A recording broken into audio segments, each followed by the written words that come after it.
Ladies and gentlemen, welcome back to the Hard Count Football Podcast Live. My name is Jacob Charnow, leading the next generation of football fans live on the Hard Count Football YouTube channel and right here on Bucks Report. Wild Card Weekend has officially wrapped up and teams have moved on to the divisional round next weekend and teams have been sent home. What I'm going to do right now is I'm going to send out the link for the stream so you can join me if you want to come right on and tell me I'm wrong or ask me any questions you might have.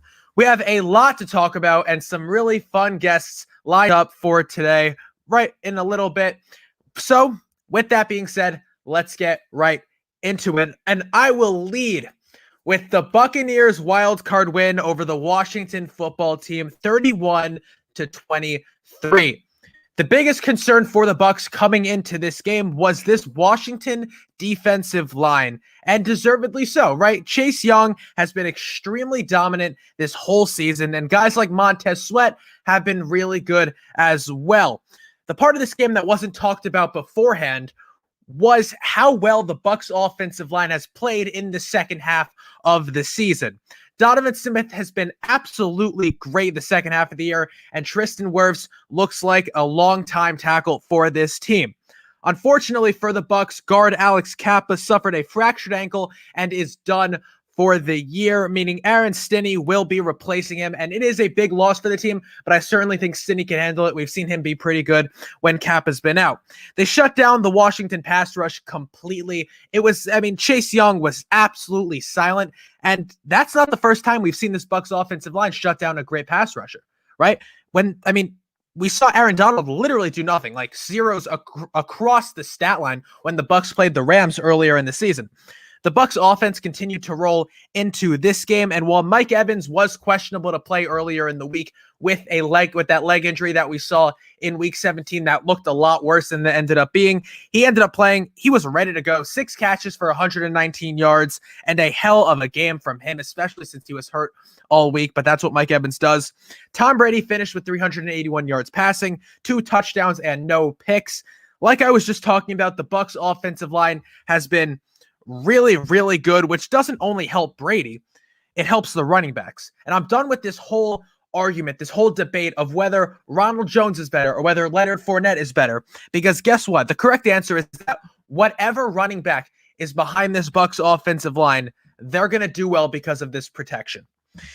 With Rojo out, Fournette went for 93 yards and a touchdown on 19 carries.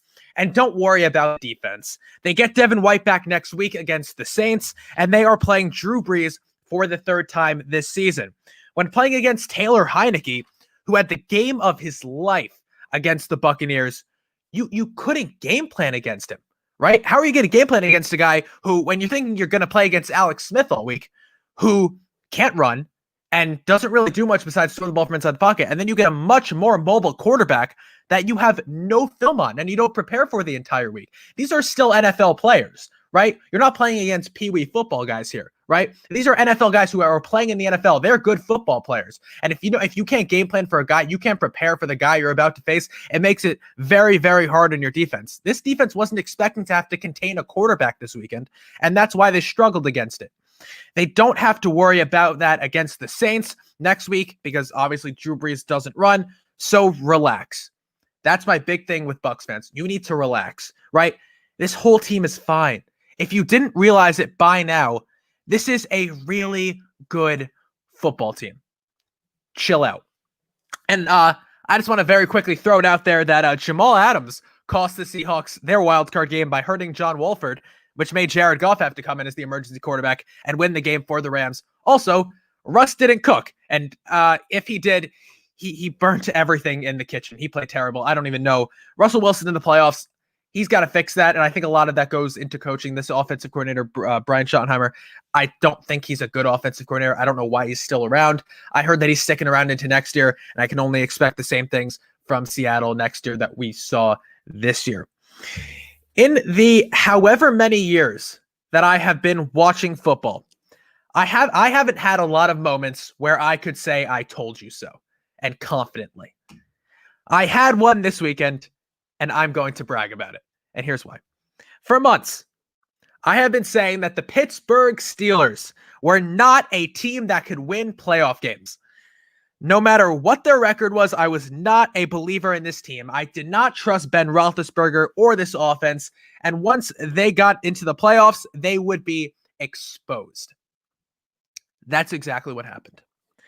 First snap of the game against Cleveland, Mike Pouncey snaps it right over the head of Ben Roethlisberger and right into the end zone, and the Browns recover it for a touchdown on the first play of the game. And everyone's watching that game and saying, oh, ooh, uh-oh.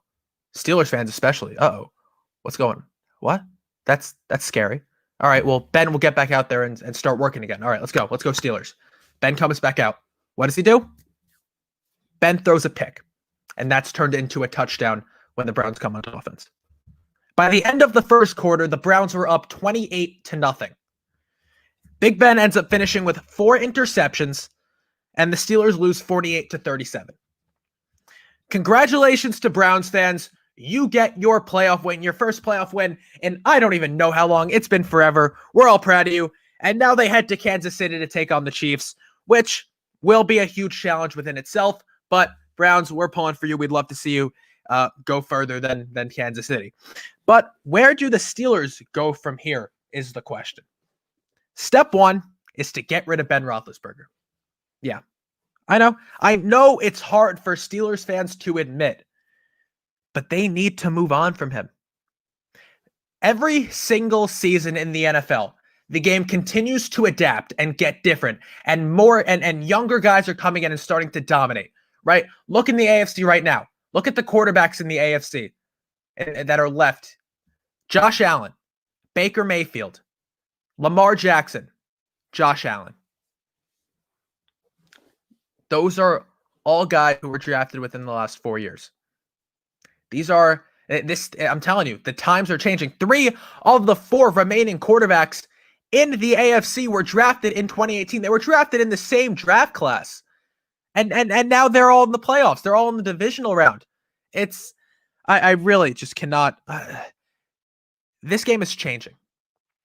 And Ben Roethlisberger cannot adapt to that game. He can no longer run. Even with these older quarterbacks, you see Tom Brady moving around more. You see Aaron Rodgers being able to extend plays with his legs. Drew Brees is going to be done after this year, so that's not even a question. That's not something that's even worth noting. But you see these older guys starting to adapt. Even Phillip Rivers, he never rushes. He's been kind of extending plays with his legs on the Colts recently. Ben can't do that. The big knock on him this entire season was that he can't throw the deep ball. And that is still true, except now he can't even throw the short ball. We saw him overthrow a running back twice. That was within 5-6 yards of him. That's a problem. And this Steelers team, I know it's not the Steeler way to get rid of Ben Roethlisberger.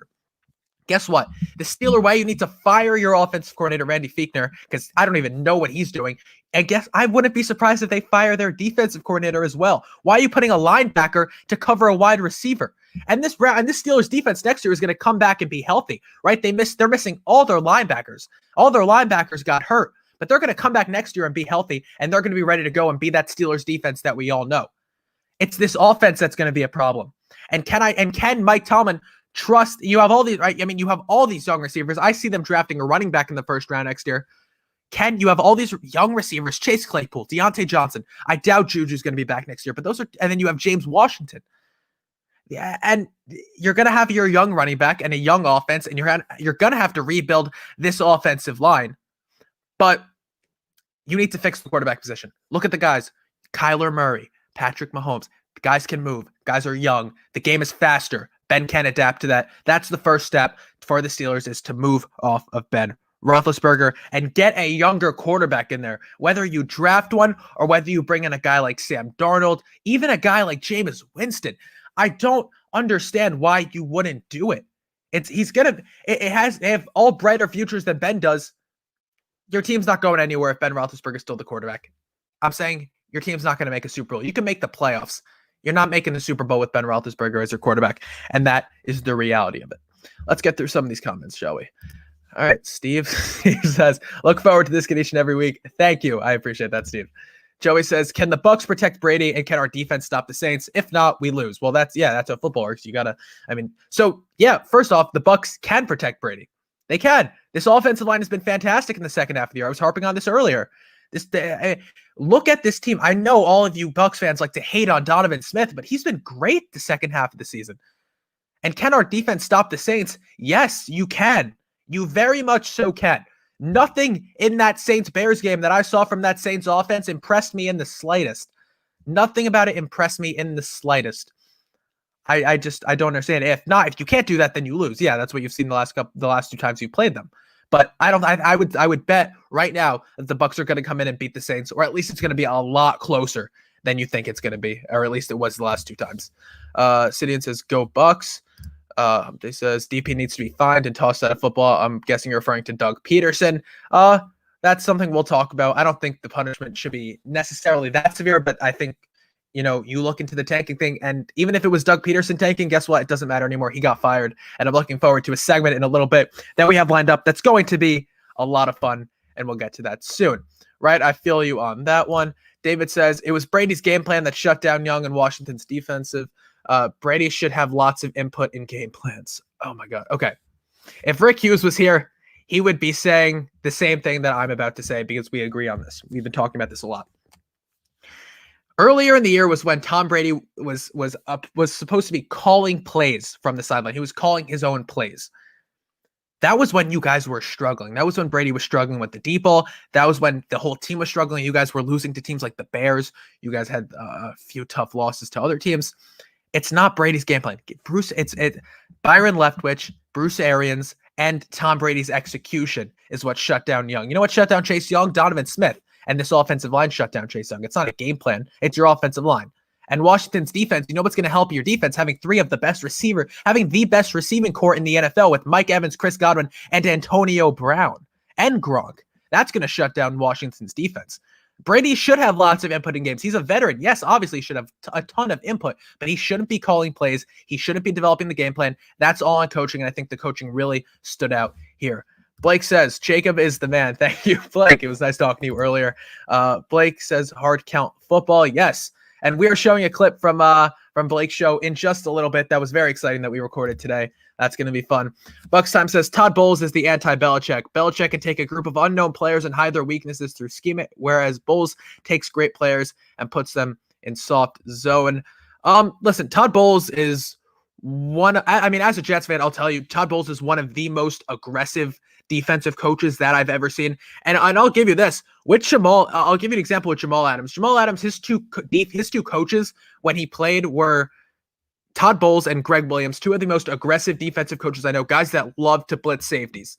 And then you see Jamal get traded to Seattle, where they're a little bit more conservative with their secondary. They don't love blitzing the safety. And I get Jamal's a great pass rusher. And I'll give him all the credit in the world for that. He's fast and he can get to the quarterback, but he's not a great safety in coverage.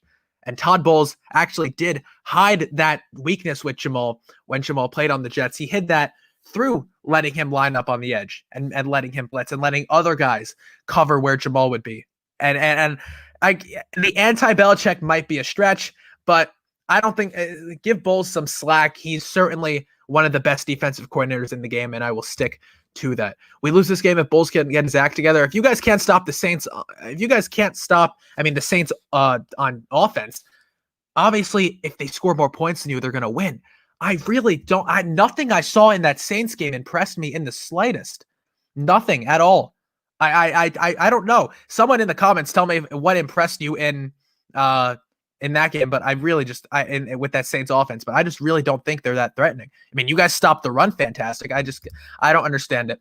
This game is going to be on Brady and the offense to win. Yeah, you're certainly going to have to score a lot of points. This Saints defense is no joke, but they should be getting Trey Hendrickson back. That's big for them. But this Bucks offense is rolling. You guys have a ton of talent, and up front, you guys have been playing much better than you have when you played the Saints the first two times.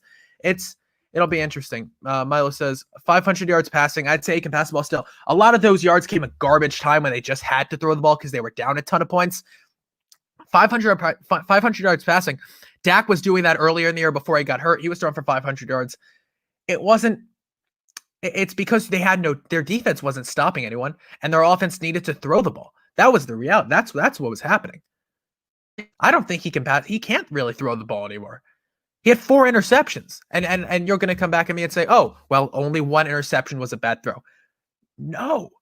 His name is Big Ben. How tall is he? Someone tell me how tall Ben Roethlisberger is. But he's certainly huge. And if you can't throw the ball over the defensive line, that's a bad throw, right? That throw to the running back that he went right over his head, that was a bad throw. The first interception was a bad. All of them were bad throws. You know, a lot of them were not on. None of these were on the receivers this time.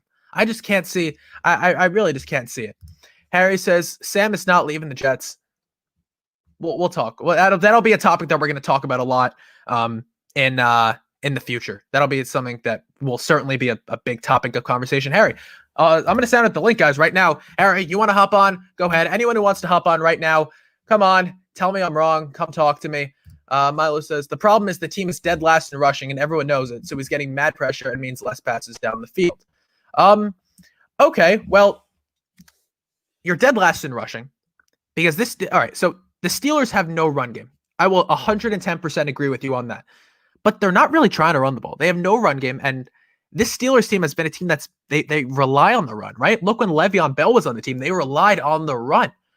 And Ben's throwing the ball. What did he throw the ball? 50-something, 60 times in that game against the Browns? It can't be happening. And if you're going to throw the ball 50, 60 times, Ben Roethlisberger's not the guy to do it with anymore. You need a guy who can move around and get out of the pocket and make those throws outside the numbers. And I just don't think Ben can do it anymore. He says, what's your pick this weekend for the Bucs-Saints game? Listen, I'll talk about this more in a little bit with, I think we have Deshaun Tisdale coming on a little bit. I do think the Bucs are going to win. The Bucs are a much hotter team right now. I would say maybe next to the Bills, they're the hottest team in the NFL. They're rolling offensively and defensively. This is playoff football. I don't want to hear that, oh, it was too close of a game to Washington.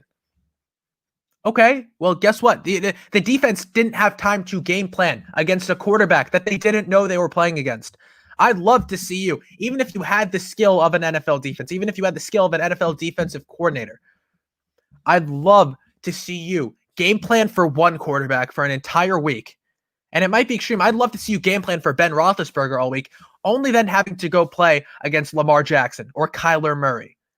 Because Heineke was rushing like those guys. He was running the ball more like Murray or Justin Herbert, not really Lamar, but it's an extreme. Alex Smith doesn't run at all.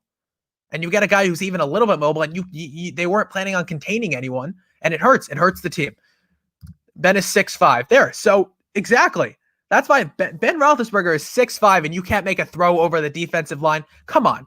It's absolutely ridiculous. It's absolutely ridiculous. That's not something that should be happening. That was a bad throw. It was a bad throw. So I don't want to hear that. I certainly don't want to hear that anymore. Here's what I'm going to do. I'm going to run some ads, head to commercial for just a minute. And when we come back, we have a very fun segment lined up that I'm going to love to talk about. So stick around.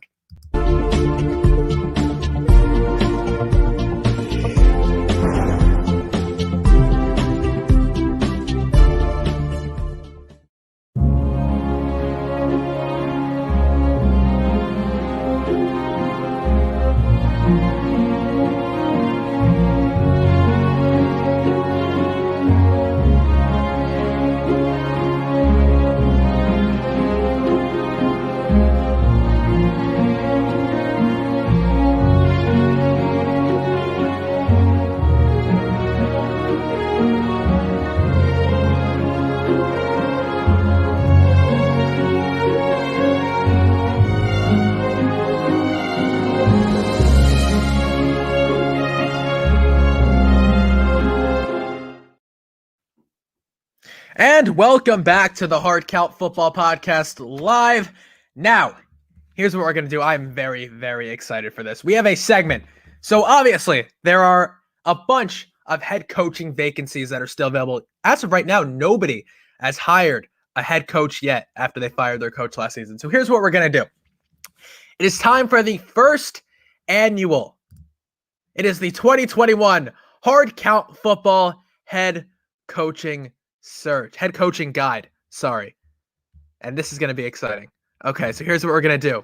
I'm going to go through every single team that is in need of a head coach, and that could be hiring one. It could be tonight. It could be tomorrow. It could be in a week. It could be 2 weeks. We don't know. But I'm going to go through every team that has fired their head coach so far, and I'm going to give you what I think would be the best option for their team to hire.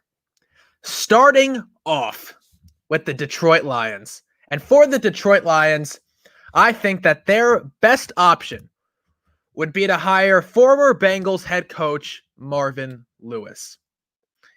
And here's Marvin Lewis, and here's my thing with the Lions, and I know I'm going to get so many comments about how this is going to be a terrible hire for the Lions, and let me explain myself. Marvin Lewis made the playoffs quite a few times when he was in Cincinnati with Andy Dalton. Marvin Lewis knows how to win. What do you need in Detroit right now? You need a winner.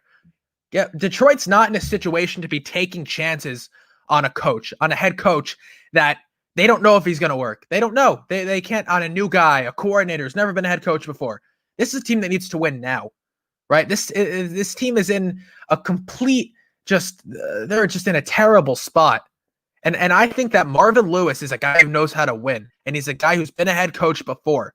And I think that he would actually be a really, really good option for the Lions to hire. I think that that's one of the best guys that they could possibly hire. And I'm not reusing guys on this list. So I know the guy that you're thinking of that I should have put here, but I have him on the list later on. So we'll move on. And moving on to the Atlanta Falcons. For the Atlanta Falcons, I think that their best hire would be Panthers offensive coordinator Joe Brady. And Joe Brady is young. He is a young guy. He's only been a coordinator for 1 year with the Panthers under Matt Rule. But Joe Brady has produced one of the best offenses and most diverse offenses in the entire NFL right now. And he is a hot name. Apparently, he has crushed every single interview that he has had, including the Falcons. And I'm hearing the Falcons are a really realistic spot for him to go right now. And with Brady, you're looking right now in that situation. You have Matt Ryan, you have Julio Jones, you have Calvin Ridley. You need a running back, but you can get one. A lot of guys in free agency this year.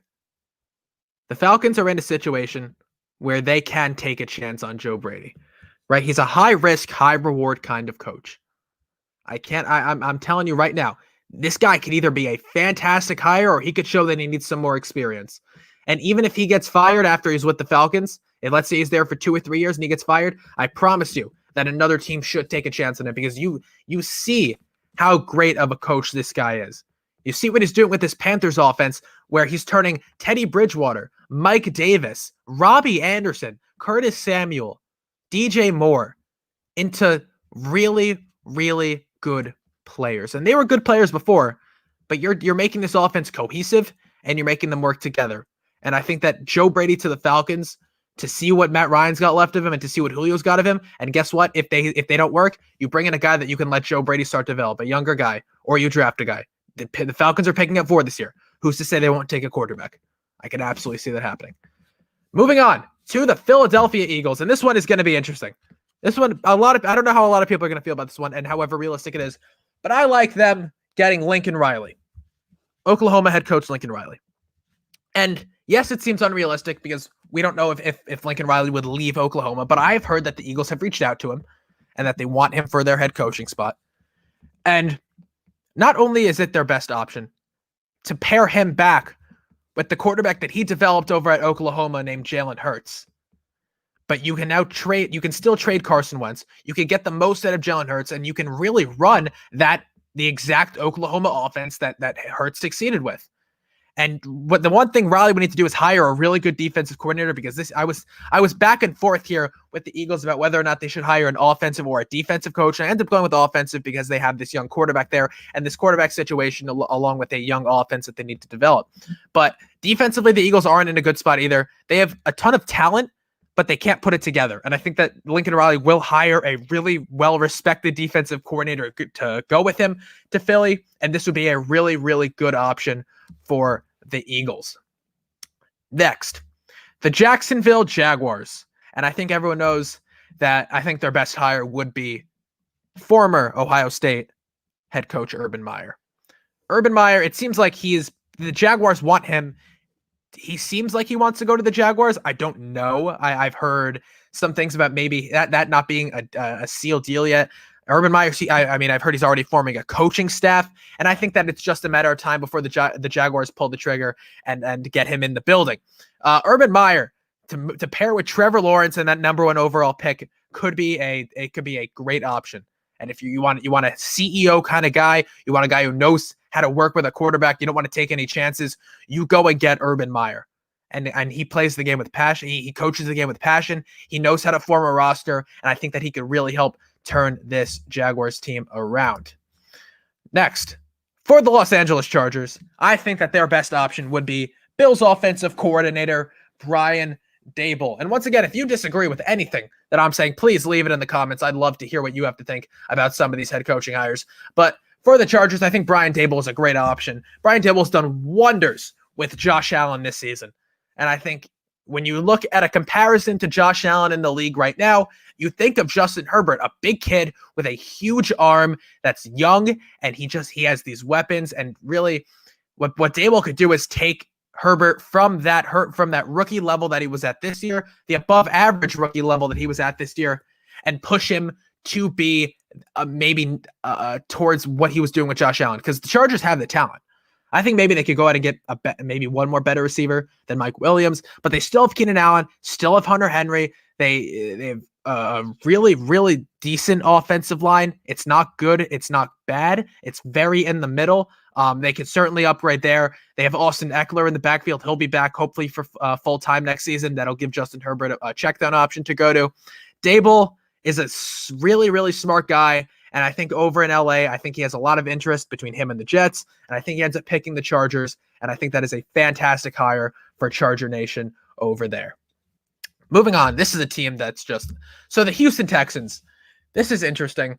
The Texans are, okay, they're in maybe the worst situation I've seen. Maybe the worst situation I've seen, right? They do not know. They do not know whether they're coming or going. They don't know if they're keeping their quarterback. They don't know what the deal is. They don't know if Deshaun Watson's gonna force his way out. They have no cap space. They have a new general manager that the quarterback doesn't like. It's a mess over there in Houston. They have terrible ownership. The only guy, I mean, not even that. I heard that they're going to interview Eric Bieniemy. Bieniemy is I think every team on this list could use Eric Bieniemy. I think he's going to be a great coach in the NFL. But he's the only guy for Houston. He seems like he would love to work with Deshaun Watson if he ends up staying. And Watson really needs to make sure that they get him, because there's not another guy on this list who I think can turn Houston around like Eric Bieniemy could, especially from that Andy Reid coaching tree. And I will take anybody from that Andy Reid coaching tree, because that is just an absolutely great situation. And then finally, for the New York Jets, Niners defensive coordinator Robert Saleh. So Saleh is supposed to come to New York tonight for that second interview. He is one of the first finalists for that New York Jets job. And if I'm the Jets, I'm not letting him leave the building tonight. I am offering him that head coaching spot to see if he takes it, because Robert Saleh is probably the most sought after coach right now out of anybody. And every team wants to interview him. I think the Jets are in a situation where they can. I mean, Saleh, what the Jets need is, we've been saying it all season, a CEO kind of guy, especially after Gase, who, I don't even want to talk about Adam Gase anymore, but you have this new leadership with Joe Douglas. You have this culture change. You start to see this Jets team, they're in a situation where they can either go get a new quarterback or stick with Sam Darnold. And I think the problem, a lot of people in Jets as Jets fans don't want Saleh, because they say, oh, we need an offensive coach. Oh, well, you were saying that before Adam Gase, and you go and hire Adam Gase, and the offensive guru, quote unquote, that Adam Gase ended up not working. I understand that's an extreme situation, but this team wins games based on defense. And if Robert Saleh can come back and turn this defense back to what it was last year or the year before, and then you bring in a good offensive coordinator, that's the big thing here with Saleh. If he can bring in that offensive coordinator, I've heard Mike McDaniel, Mike LaFleur are two names to watch out for Saleh to bring with him from the Niners. And I think in a Shanahan-like offense, to watch either Darnold or Zach Wilson would be fantastic. And I think that if they do get Saleh, they end up going running back with that number 23 pick in the first round. But yes, absolutely. And that is your 2021 Hard Count Football head coaching guide. And I could be wrong on almost every single one of those picks, but I think that those are the best options for those teams. Let's get through some of these comments, because Oh, there's a lot of comments. Okay. Apparently Big Ben is 6'6", not 6'5". Okay. Marvin Lewis, so they can go 1-15. That's what you think. That's what you think. He has a 500 coach at best. I'm telling you, Marvin Lewis made the playoffs a few times. He was just not in a good situation over there in Cincinnati. We see what Zach Taylor's doing. Cincinnati's not a good place to be. I'd love to see Marvin Lewis get another chance in Detroit with a team that he can build up on his own. Great pick for Atlanta. Joe Brady, that's a great option. Yeah, Joe Brady's going to be a great option for whatever team gets him. That's a no for Lincoln Riley. Says he is staying at Oklahoma. Okay. Great option for Jacksonville. Yes, Urban Meyer is a great coach. I just sent out the link again, guys. Be sure, if you want, you can come on here, tell me, talk to me. Tell me I'm wrong. I'd love to talk to you. But, yeah. Okay, breaking news here. After earlier in the show, I said that it looks like that the Seahawks would be sticking with offensive coordinator Brian Schottenheimer. They're not. They just fired him. So, let Russ cook. We'll see who they we'll see who they end up hiring. Because Jets fans now, you can start shivering a little bit because Schottenheimer is not a name you even want to see. I want to see tonight in the headlines that the Jets have hired Robert Saleh early. Do not let him leave the building. Make the offer because there's so many teams that are interested in him. Garrett says, why is there no injury report? Do you know by chance? Did they not practice today? I don't know whether or not the Bucs practiced today. I would think they did. I don't really know. I don't know why there's no injury report. Maybe they didn't practice today, maybe not. If anyone wants to go find out whether or not the Bucs practiced today, be my guest. And so for this Jets head coaching job, a lot of names are going to be named. There's a lot of guys they interviewed. Most of the guys on this list they interviewed: Brian Daboll, Robert Saleh, Joe Brady, Marvin Lewis. They interviewed Matt Eberflus. A few names, but who do Jets players want? Well, I had the opportunity earlier today to speak with Jets wide receiver Vincent Smith, and here's what he had to say when he was asked the following question.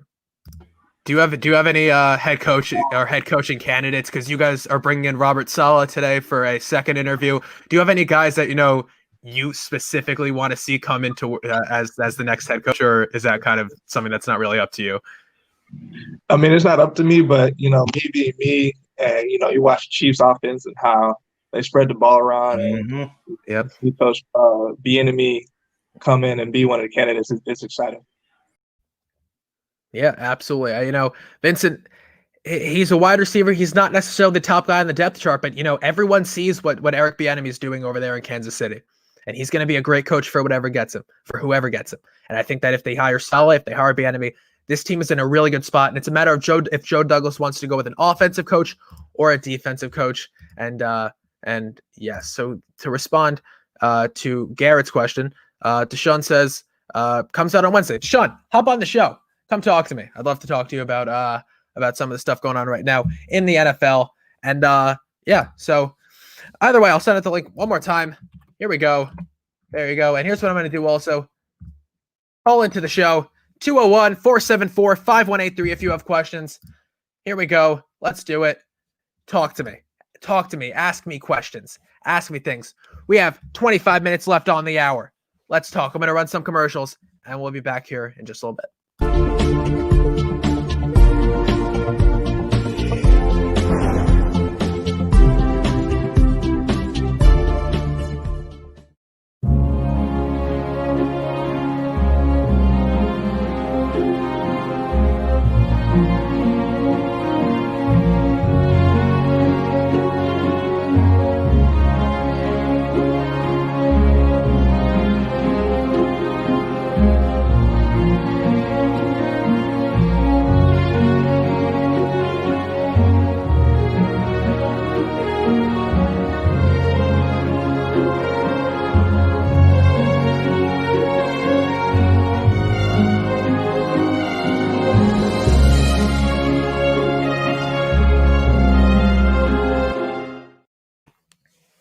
And we are back once again with the Hard Count Football Podcast live. And now, breaking news again. We're just getting breaking news left and right here. They call me Schefter. Chuck Pagano, the Bears defensive coordinator, has decided to retire. Chuck Pagano, former head coach of the Colts, and like I said, the Bears defensive coordinator, he's retiring, which means there is a huge opening over there in Chicago for a certain defensive coordinator to come in and work with all this talent with the Bears defense. And I think that this Bears job as a defensive coordinator, it has so much potential because the Bears have so much talent, like I said, and they just couldn't find an identity. And I think that's partly on Pagano, partly on Matt Nagy. And so I'm not sure, I'm not, I don't know who's going to pop in. The defensive coordinator job could be a veteran, could be someone new. Matt Nagy might want to bring in a new guy, but I think they go veteran with that option. Let's talk about Deshaun Watson. Like I said earlier, Deshaun Watson might force his way out of Houston for, obvious reasons. I mean, this is ridiculous. It's a ridiculous situation that's going on in Houston. We've heard Deshaun Watson was told that he would have input in the general manager selection. We were told that he would have input in who the head coach would be. And it's just, it's terrible.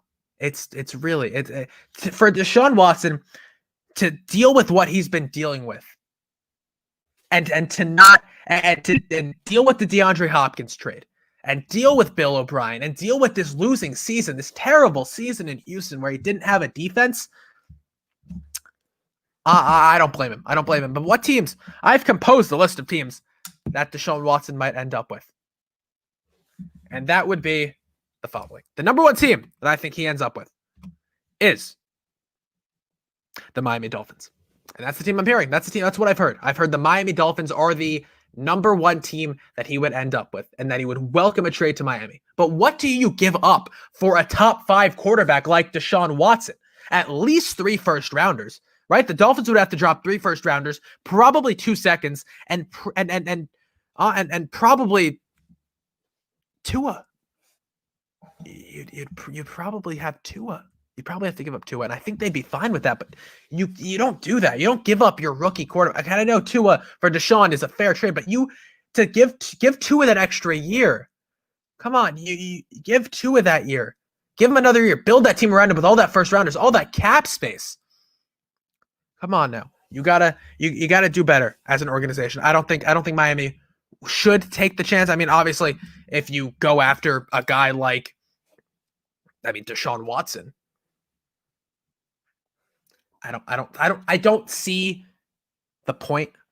I think there are other teams that need him more than Miami does, but it'll be what it is. And I'll talk about some more of these teams in a little bit. Buckstorm says, is Deshaun Tisdale doing his own show? I did not find it last week. Yes, Deshaun is doing his own show. I think he is starting it this Thursday. Deshaun, I'd love to have you hop on here and to talk a little bit about your show, talk a little bit about the NFL, because promote yourself a little bit. But yes, Deshaun, I think he absolutely is doing his own show that is starting this Thursday.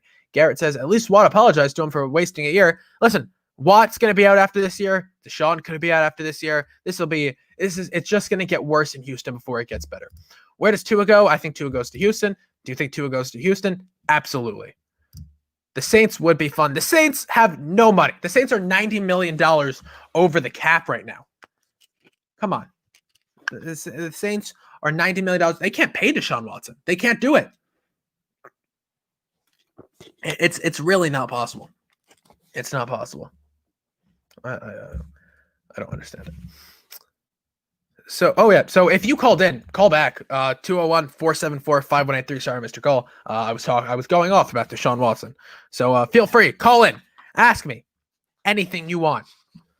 Humpty says, what about the Jets? That's an interesting situation. What about the Jets for Deshaun Watson? If the Jets can hire Eric Bieniemy, then I think it's more likely. If they don't, it doesn't seem likely in the slightest. I don't think they even. If they don't hire Bieniemy, it's not happening. I don't know. It doesn't. It's not going to happen with the Jets. I'd love to have it happen with the Jets. I'd love to have Deshaun Watson, but it doesn't seem like the Joe Douglas way to trade all those picks for Deshaun. Saints essentially tried to buy a championship this year. Yeah, and it's going to put them. I've seen some crazy stats about how the Saints could cut all their players and then still be however many over the cap. And all right, so we're getting a call in here. What's up? What's your name? Where are you from? Hi, this is Dale calling from New Jersey. How are you? Hi, what's up? What's up, Dale? Well, I want to talk about the situation in New York with Sam Darnold and how you think he compares to Deshaun Watson and how you think he compares to, say, a Tom Brady, and whether he's going to stay in New York. So I think when you're looking at the Sam Darnold situation, you see a lot of things, and I think that whether or not the Jets should move off him is going to be up to the new coach. But if I were to be the head coach of the Jets tonight, I'd say you move off of Sam Darnold and you go draft a quarterback like a Zach Wilson, because it's so much easier to let a new coach come in and a new coaching staff develop a quarterback than to try and fix a quarterback, right? Because fixing a quarterback, when you watch Darnold's tape, it goes way beyond, his problems go way beyond Gase, his problems go way beyond his weapons. It's a lot of it's footwork, a lot of it is his decision making, a lot of it can't really be fixed. You have some raw talent coming in this draft, and I think you can't pass up on the opportunity to either trade down and take Zach Wilson or to take Justin Fields and build with all the talent around him. You don't think it has to do with coaching at all? Somebody can't fix Sam Darnold? New coach comes in, new offensive coordinator? Sure, I think that, it's not, Darnold's not completely broken. He's broken in New York. I think if he goes somewhere else, that he could absolutely succeed. And I think that with the right pieces around him right now, he could succeed in the right coaching. But they're not going to hire a guy who's going to be a quarterback guru, who's going to be that actual coach that he needs. And there's the only guy I could think of where the two places I could think of where Darnold's going to go for success are Indianapolis and New Orleans. I think those are two places where he could definitely end up this offseason. What about weapons? So you don't think if somebody comes in, if he gets an Allen Robinson or somebody like an Allen Robinson, he comes into New York, you don't think Darnold will play better? New offensive coordinator, new weapons, he's got Mims in there now. So what's your opinion there? I think, again, I understand that, Jets fans are hopeful that Darnold could be fixed and could come out and be this crazy quarterback. But let me ask you this. Do you think Sam Darnold, even if he had all the weapons in the world and the right coaching, do you think Sam Darnold could win a Super Bowl for the Jets? No, I don't. So there's the answer to your question. He's capable, but I do think he's capable of being a playoff quarterback. I don't think I don't think he'll ever be like a Brady or a Breeze or anything like that. But I also don't feel a Justin Fields will either, or Zach Wilson. I just don't see them. I don't see it happening right now. Well, that's something that we don't know yet. But with Darnold, we know how he looks in the NFL. We know what he looks like. We know what he looked like before Gase. We know what he looks like with Gase. We know what he's going to look like after Gase. I can promise you that. And if he comes out and he's some crazy quarterback somewhere else, I just can't see. I cannot see Darnold sticking with the Jets past this year. I think they go with Zach Wilson or Justin Fields. I just can't. I really can't see it. And what do you think that a Tua in New York would be successful? No. Tua's not coming. There would be no way in hell Tua comes to New York. That's just it's just unrealistic. Tua's going to succeed in Miami. Give him a break. Don't count Tua out yet. He's just a rookie, or he's going into his second year. He played however many games. I didn't even think he was going to end up playing this year. You can't.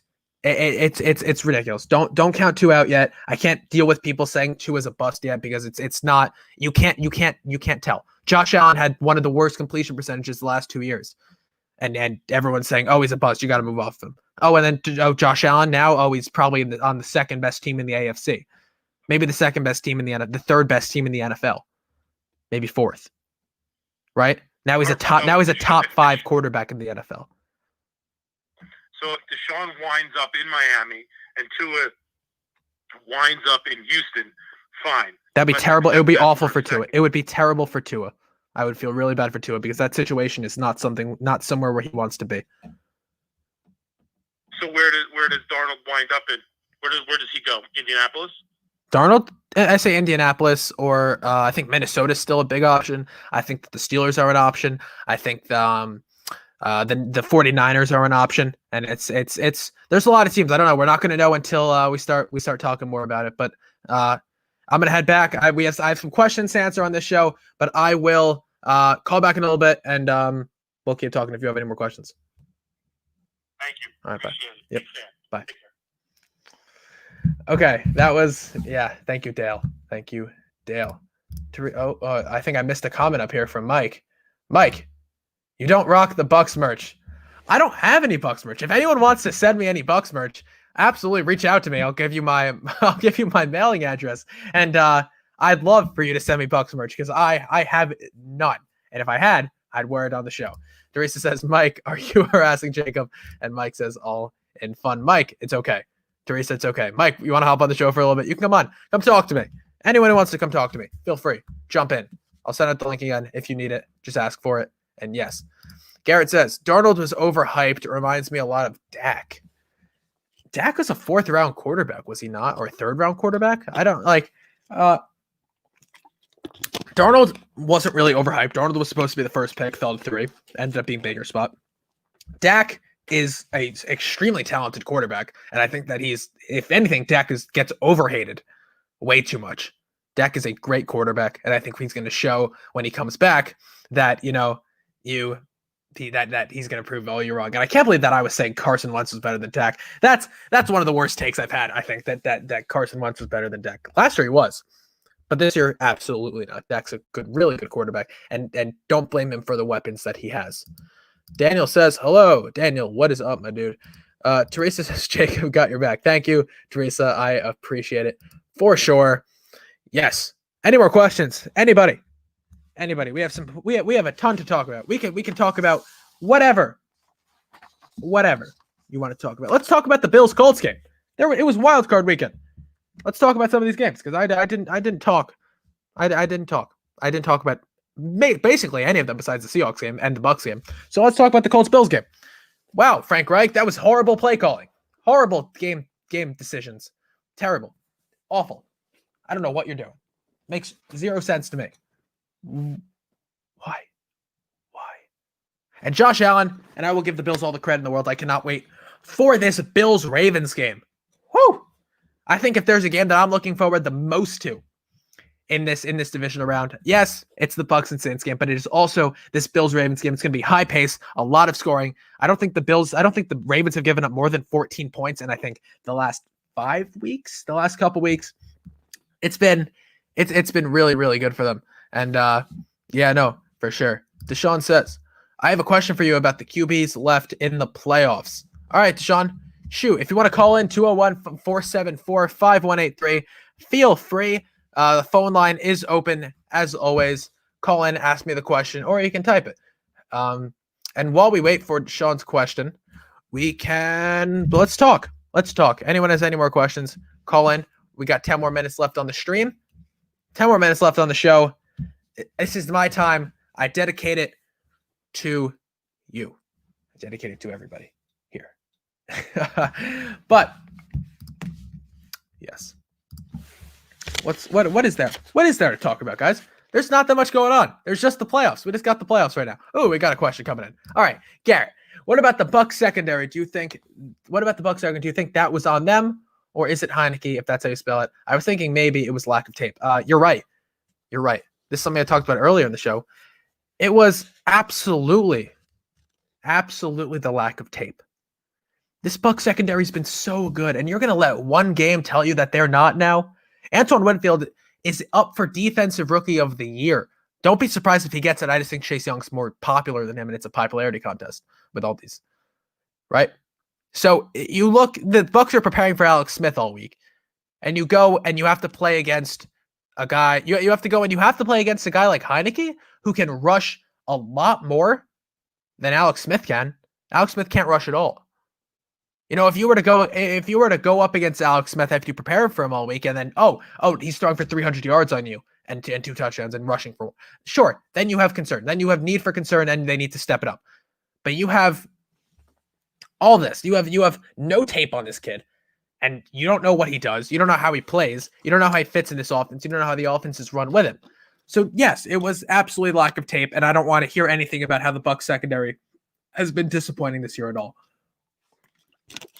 Next up, we got Mike, who says, Heineke is better than Trubisky. This Heineke thing, I would love to see the Bucs play Heineke again. It would be brutal now that anyone has at least one game of tape on him. Heineke is not better than Trubisky. I don't know if it's a joke, but Trubisky will get another chance somewhere else, whether that's a backup or he stays in Chicago. He's not getting another starting role next season. I think you see Trubisky get another shot. I think you see Jameis Winston get a shot somewhere else. I think you see Cam Newton get a shot somewhere else. And you see a lot of these quarterbacks have to, sit behind guys. Don't be surprised in Washington next year if you see them draft a guy like Trey Lance and you put, you draft Trey Lance and, draft a guy like Trey Lance and you get Cam Newton to teach him as a veteran. And, yes. I don't know this. Hey, Boogie, but me again. The cakes are getting cold. How much longer are you going to stream? Spaced out. I'll be on for another 9 minutes because we're asking questions. Oh, we got a phone call coming in. Hey, what's your name and where are you calling from? Welcome to the show. Hey, my name's Jen. I'm calling from New Jersey. Hi, Mom. Hi, Jakey. Hi. Hi. I was just wondering what your thoughts were on the Ravens game this weekend. The Ravens game. Okay. So let's talk about the Ravens game. Here, I'm gonna hang up and we'll talk to you and just listen to my response on the show. Sound good? All right, thanks. All right. My mom would love to know my thoughts on the Ravens game. Thank you for calling in, Mom. We're dry on the questions tonight. This is insane. But the Ravens game, Ravens Titans, absolutely great game. Probably my favorite game of the weekend. The Ravens came out and they did exactly what I thought they were going to do. The Titans, their defense lost the game for them, like we said. Ryan Tannehill, Arthur Smith couldn't do anything against Wink Martindale. It was beautiful to watch if you want Wink Martindale as your coach, and kind of rough to watch if you want Arthur Smith as your coach. Boogie, but Mike, I don't know. I don't know what this guy's doing here. I really don't. What he says, spaced out. Who is spaced out? Who are you? I don't know what's going on. Bucks Time says, do you think the Bucks can generate pass rush against Breeze? Yeah, you can. Yes, you can. Absolutely. And it's going to be with not only is it going to be with your edge rushers, it's going to be with your linebackers, because you have Shaq Barrett coming off one edge. You have Shaq Barrett coming off one edge. You have Devin White as a linebacker. You have Levante David as a linebacker. You have a few guys that are just really, really talented. Mike, I saw you pop in here for a sec. What happened? Come back on. I'd love to talk to you. Do you think that the Ravens have what it takes to get past the Bills? Yes, I do. I think they absolutely have what it takes to get past the Bills, and it's going to be all on defense, and it's going to be out because I think Lamar will be able to produce against this Bills defense, and it's going to be a matter of can the Bills score points against the Ravens? And it's going to be a very, very high scoring game, and it's going to be a lot of fun to watch, and I'm really, really looking forward to it. Mike, you popped in for just a second. I don't know what I don't know what happened. I'd love for you to pop back in. I certainly have a few questions. We got someone calling back in. What's up? What's your name? Where are you calling from? Welcome back to the show. Hey, it's Dale again. Dale. I'm going to call back. I'm calling back. How are you? How are you, Dale? What's going on? Hey, now I want to talk about this Ravens-Bills game. You really popped my interest here. I want to talk. I know your mom called in. It was all good. She wants to know about it. And it was very cool of her to do that. Now, I don't believe the Bills can take out the Ravens. I really don't think they have the ability to do it. I think Lamar's going to be too much for them to handle. And defensively, I just think the Ravens are a better team. Okay. I really do. What are your thoughts there?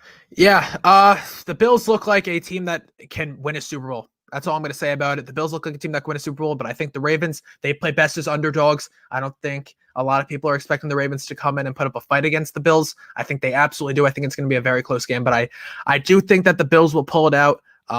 I don't know. I really don't know. I have to see what the injuries look like. I know the Bills might be a little banged up coming into this week, and so will the Ravens. But the Ravens look like they have momentum. The Bills, so do they. It's gonna be a close game. It's gonna come down to coaching, and it's gonna be John Harbaugh versus Sean McDermott, and it's gonna be a battle of can Wink Martindale coach Brian Dable and we'll see what's gonna happen there. But that's a game I'm gonna have to wait a little bit later in the week to decide who I think is gonna win.